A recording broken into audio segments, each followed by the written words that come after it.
मांस बेचने वाला एक कसाई और हाथ में शालिग्राम जी की भक्ति। सुनने में ये विरोधाभास लगता है, लेकिन सदन कसाई का चरित्र हमें सिखाता है कि भगवान इंसान का काम नहीं, उसका भाव देखते हैं।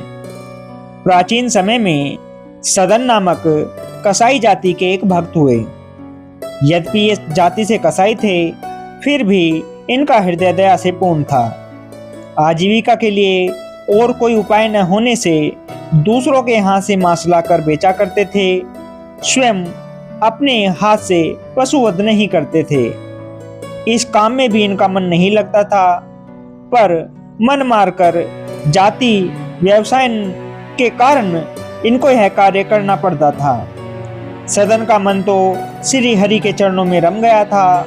रात दिन वे केवल हरि हरि करते रहते थे। भगवान अपने भक्त से दूर नहीं रहा करते। सदन के घर में वे शालग्राम रूप से विराजमान थे। सदन को इसका पता भी नहीं था।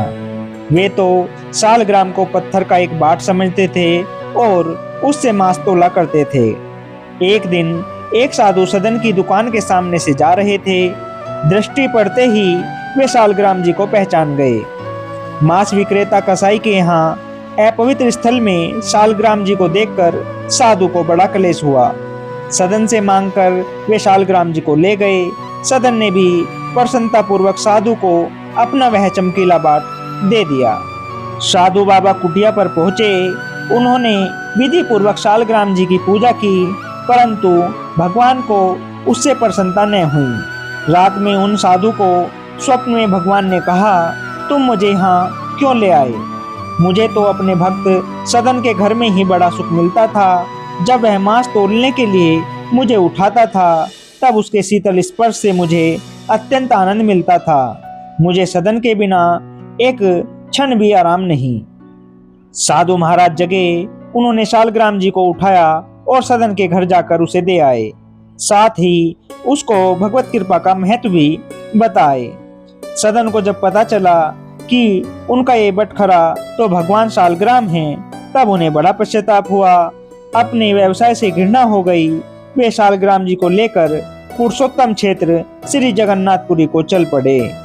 मार्ग में संध्या समय सदन जी एक गांव में एक गृहस्थ के घर ठहरे। उस घर में स्त्री पुरुष दो ही व्यक्ति थे। स्त्री का आचरण अच्छा नहीं था।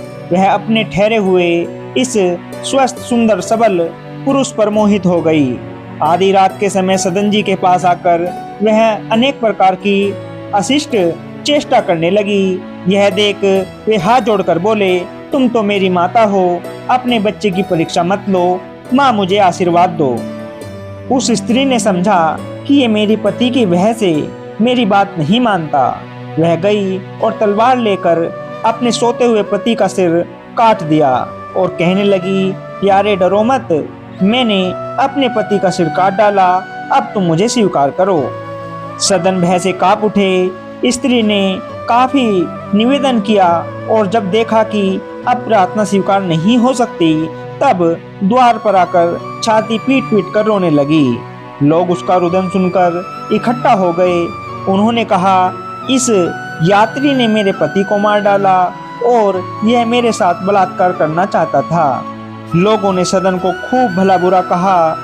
कुछ ने मारा भी, पर सदन ने कोई सफाई नहीं दी। मामला न्यायाधीश के पास गया। सदन तो अपने प्रभु की लीला देख रहे थे, अतः अपराध न करने पर भी अपराध स्वीकार कर लिया। न्यायाधीश की आज्ञा से उनके दोनों हाथ काट लिए गए। सदन के हाथ कट गए। रुधिर की धारा चलने लगी। उन्होंने इसे अपने प्रभु की कृपा ही माना। उनके मन में भगवान के प्रति तनिक भी रोष नहीं आया। भगवान के सच्चे भक्त इस प्रकार निरपराध कष्ट पाने पर अपने स्वामी की दया ही मानते हैं। भगवान नाम का कीर्तन करते हुए सदन जगन्नाथपुरी को चल पड़े। उधर पुरी में प्रभु ने पुजारी को स्वप्न आदेश दिए, मेरा भक्त सदन मेरे पास आ रहा है, उसके हाथ कट गए हैं, पालकी लेकर जाओ और उसे आदर पूर्वक ले आओ। पुजारी पालकी लिवा कर गए और आग्रह पूर्वक सदन को उसमें बिठाकर ले आए। सदन ने जैसे ही श्री जगन्नाथ जी को दंडवत करके कीर्तन के लिए भुजाएं उठाई, उसके दोनों हाथ पूर्वत ठीक हो गए। प्रभु की कृपा से हाथ ठीक तो हुए, पर मन में शंका बनी रही कि वे काटे ही क्यों गए। रात में स्वप्न में भगवान ने सदन जी को बताया, तुम पूर्व जन्म में काशी में सदाचारी विद्वान ब्राह्मण थे। एक दिन एक गाय कसाई के घेरे से भागी जा रही थी। उसने तुम्हें पुकारा। तुमने कसाई को जानते हुए भी गाय के गले में दोनों हाथ डालकर उसे भागने से रोक लिया। वही गाय वह स्त्री थी और कसाई उसका पति था। पूर्व जन्म का बदला लेने के लिए उसने उसका गला काटा। तुमने भयातुरा गाय को दोनों हाथों से पकड़कर कसाई को सौंपा था। इस पाप से तुम्हारे हाथ काटे गए। इस दंड से तुम्हारे पाप का नाश हो गया।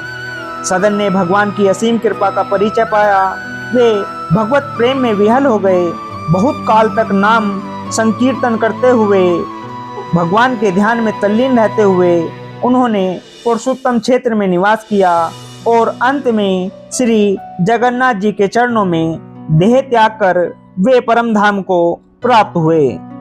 साथियों, सदन कसाई की कहानी हमें याद दिलाती है कि हम क्या काम करते हैं ये जरूरी नहीं, हम उसे किस भाव से करते हैं ये मायने रखता है। अगर आपको यह कथा पसंद आई तो कमेंट में जय जगन्नाथ जरूर लिखें।